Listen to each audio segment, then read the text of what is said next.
জিন্দাবাদ, ইনকলাব জিন্দাবাদ। এই বিজেপির আইটি সেলের দালালেরা হুঁশিয়ার, এই বিজেপির আইটি সেলের দালালেরা হুঁশিয়ার।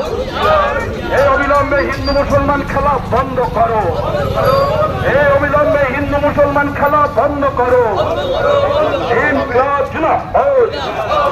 এই সাম্প্রদায়িক সম্প্রীতি রক্ষার দাবিতে আমাদের লড়াই চলছে চলবে, সাম্প্রদায়িক সম্প্রীতি রক্ষার দাবিতে আমাদের লড়াই চলছে চলবে। সিপিআইএম জিন্দাবাদ। এই কাশ্মীরে 370 ধারা বাতিল করার পরেও কাশ্মীর রক্তাক্ত হলো কেন? মোদী সরকার জবাব চাই, জবাব দাও। এই পয়নগাঁওতে পর্যটক খুনিদের অবিলম্বে গ্রেপ্তার করে ফাঁসি কাটে ঝোলাতে হবে।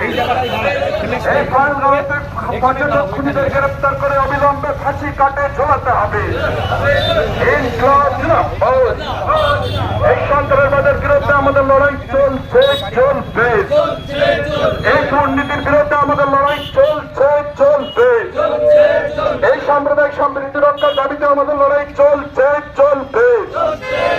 ইনকলাব জিন্দাবাদ, সিপিআইএম জিন্দাবাদ, ইনকলাব জিন্দাবাদ, সিপিআইএম জিন্দাবাদ। এই কাশ্মীরে 370 ধারা বাতিলের পরে পর্যটকদের খুন হতে হলে কেন? মোদী সরকার জবাব চাই, জবাব দাও।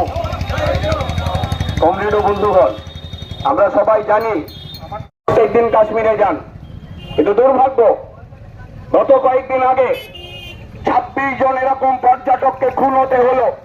আজকে গোটা দেশের মাটিতে আমাদের নিরাপত্তা কোথায়, সেই প্রশ্ন তৈরি হচ্ছে। অনেক কথা আমার দেশের সরকার বলেছেন, দেশের প্রধানমন্ত্রী, দেশের স্বরাষ্ট্রমন্ত্রী এখনো সাংবাদিকদের মুখোমুখি এসে কোনো কথা বললেন না। কেন বললেন না? তা নিয়ে মানুষের মধ্যে প্রশ্ন তৈরি হচ্ছে।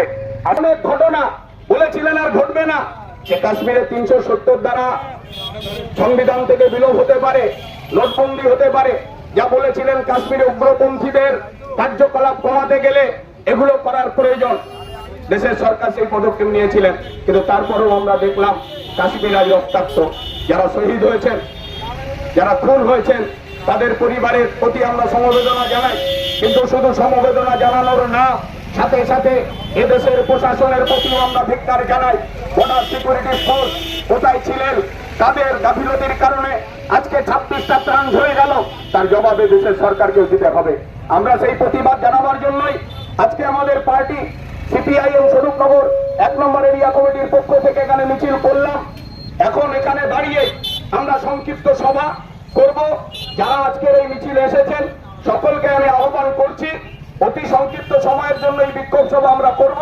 যতক্ষণ এই রাস্তায় দাঁড়িয়ে বিক্ষোভ সভা হবে, আপনারা সবাই সহযোগিতা করবেন, কেউ যাবেন না।